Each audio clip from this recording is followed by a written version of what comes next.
Hello everyone, welcome. Today we are talking about QNT and scarcity, one of the key concepts of economics referring to the limited availability of resources compared to the limited demand for them. And in today's video, we're referring to the scarcity of 1, 10, and even 100 QNT. Because when you think about the long term with this supply, with holders an all-time high of 139,000 and only 14.8 million QNT ever being available, we're looking at a classic case of the demand outweighing the supply. So in the future, how rare, how valuable would one QNT be? Let's find out. Okay, so first up, I want to talk about two comparisons that come to mind with scarcity being gold and Bitcoin, how QNT is more scarce than them both. So first up, gold. What are the problems with gold? First up, the number cannot be audited and the amount available is not verifiable. Also, when the price increases of gold, miners just add more resources, mine more gold, therefore the supply increases. Also, when it comes to the ocean, there is a large amount of gold there. According to Forbes, 20 million tons of gold the ocean holds. Also, in recent discoveries, asteroids and in space in general, an asteroid loaded with 10 quintillion worth of metals comprising of gold, iron, and nickel. So even though the supply might be limited on Earth, it could be unlimited in space. So how scarce really is gold?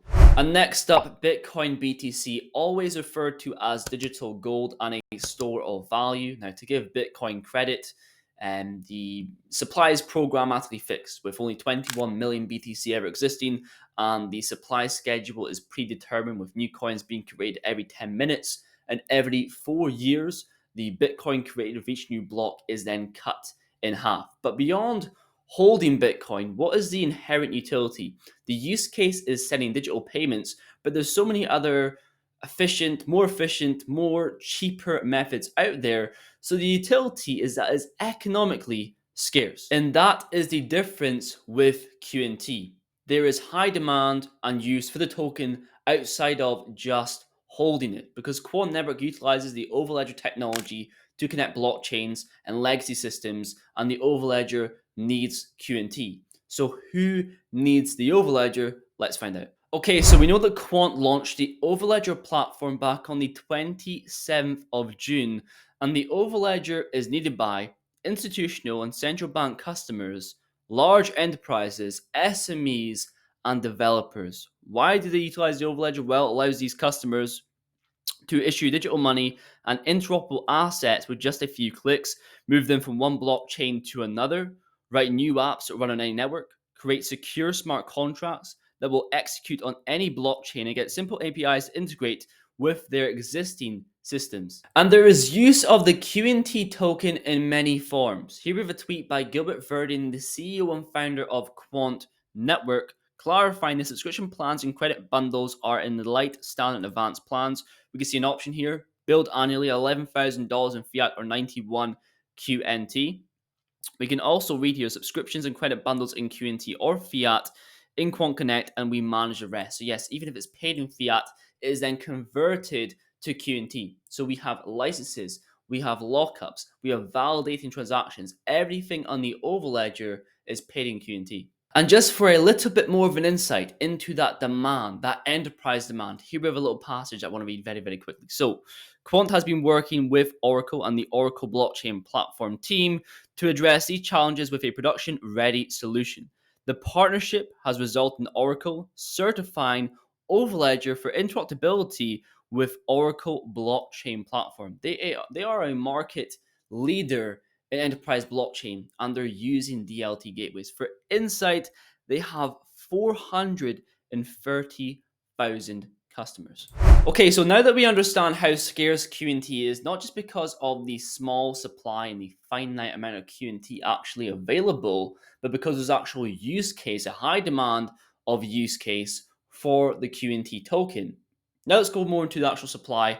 How much is available for you, me, and everyone? Okay, so here are the results when you disperse the whole supply QNT around different amounts of QNT. So for example, only 14.8 million people could hold 1 QNT, only 1.4 million people could hold 10 QNT, and only 148,000 people could hold 100 QNT.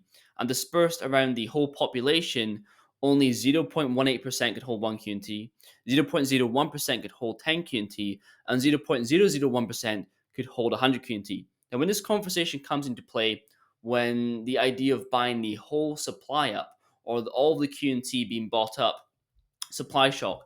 The supply shock theory comes into play. And I've spoken about this before, and there was a chart website like CoinMarkup, like CoinGecko, that showed a chart of the supply left of QNT on exchanges, and it is going down, down, down. Now, all-time lows since QNT's inception, but there was a reasonable explanation for this, right? We're in a bear market. If you're watching this video, if you hold and buy QNT, I'm guessing when you buy it, when you get a couple saved up, obviously because of the gas fees, you send it to your cold wallet. And let's just say you woke up tomorrow, 10x prices, 1K per QNT. You're going to be incentivized to transfer a portion of that to an exchange and then sell it. So the higher price of QNT, the higher incentive to sell. Therefore, when that happens, the supply in exchanges increases. And although QNT is scarce, there will never be no QNT left. There will never be a supply shock where you cannot buy QNT in exchanges. There's always going to be some available. Keeping that in mind, the price increasing, people selling a profit, and 1 QNT being more expensive and more difficult to obtain. This is something we know and is shown with the rich list over time. For example, a screenshot from 2021 to 2022, where the holders have increased, the numbers are pretty much half or third down from what it was previously. Can you imagine what it would be in 2024, 2025, how valuable 1 QNT would be? And not just the rich list, previous price action has shown that holding QNT, holding a small amount or a medium amount of QNT and not selling it is very, very profitable. For example, HBAR, I always refer to this coin. If you look at the lows of this bear market compared to the previous lows of the last bear market, they are nearly the same, within a cent or a couple cents of each other, not far off. With QNT, it's not the same. Last bear market, we were at the single digit ranges, and now we are at 3-digit ranges with QNT. So QNT is more comparable to BTC because it's shown over time with the BTC holders who held a large bag. They were the ones that became the most rich, not selling for a 2 or 3x gain. There's also another incentive to hold, which I used to believe, not so much anymore, gateways. Here's a video of Gilbert Verdian. Of everything that we're doing. If you own gateways and you run this on the network, when you process transactions, you get paid in QNT. It's a great ecosystem that we're building, and this will evolve. We want to make it the currency and the payment option for all the data and the transactions that are being put on the network, so people can actually trade in QNT, and it can be used for hundreds and hundreds of use cases around AI, data. If you want to do an MDAP on payments, if you want to do an MDAP as an exchange, if you want to create an AWS equivalent on the Overledger network, all of this is possible. So QNT has just become that pure utility token that can be used for everything.